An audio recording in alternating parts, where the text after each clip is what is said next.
আসসালামু আলাইকুম। Human robot আসছে বাংলাদেশে। চীনের কাছ থেকে বাংলাদেশ হিউম্যান রোবট পেতে যাচ্ছে। চীন এবং পাকিস্তান মিলে বাংলাদেশকে সামরিক এবং অন্যান্য সহযোগিতা দিচ্ছে।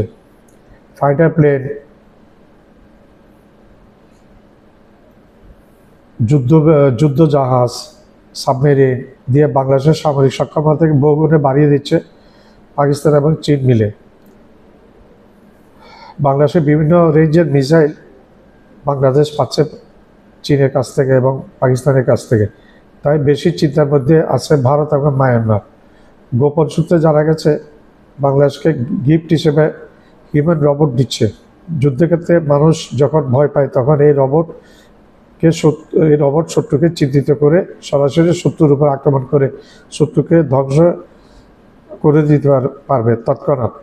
শত্রুকে তৎক্ষণাৎ ধ্বংস করে দিতে পারবে। শত্রু বুঝতেও পারবে না, শত্রু বুঝার আগে শত্রুকে ধ্বংস করে দিতে পারবে।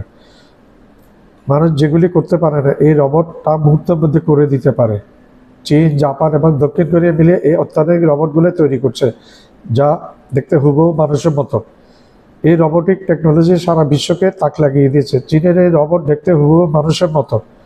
এই রোবট ব্যবহার করে সেনাবাহিনীর শক্তি বৃদ্ধি করছে চীন। 2025 সালে চীন তার সেনাবাহিনীর জন্য এই রোবট সেনাবাহিনীর মধ্যে ঢুকাতে চাচ্ছে। এই রোবট সেনাবাহিনীর মধ্যে ঢুকে যাবে, যা দেখতে হুবহু দেখতে মানুষের মতো। চীনের স্পেশাল আর্ম ফোর্সের ডিএনএ ব্যবহার করে এগুলিকে প্রোগ্রামিং করা হয়েছে এই রোবটগুলিকে। বর্তমানে রোবটগুলিকে সামরিক প্রশিক্ষণ দেওয়া হচ্ছে।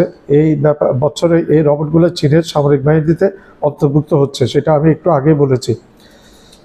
চীনের পরিকল্পনাতে চীনের তৈরি robotic taxi, robotic dog, robotic drone সহ আরও অনেক রোবোটিক সরঞ্জাম তৈরি করছে চীন। রোবোটিক ডগ গুরুত্বপূর্ণ মিশন সম্পন্ন করার ক্ষেত্রে ব্যবহার হবে, সেটা কোনো নো ডাউট। রোবটের মধ্যে ভয়ভীতি কাজ করে না। চীন বাংলাদেশকে যেভাবে মিসাইল, সাবমেরিন, যুদ্ধবিমান দিয়ে সাহায্য করছে, তা ফিউচার বাংলাদেশ সেনাবাহিনী সহ হিউম্যান রোবট ইউজ হবে বাংলাদেশ সেনাবাহিনীর। সামরিক দিক দিয়ে বাংলাদেশের সেনাবাহিনী অনেক বেশি শক্তিশালী হয়ে যাবে। I have no doubt about that. আমি এই ব্যাপারে কোনো ডাউট রাখি না। ধন্যবাদ।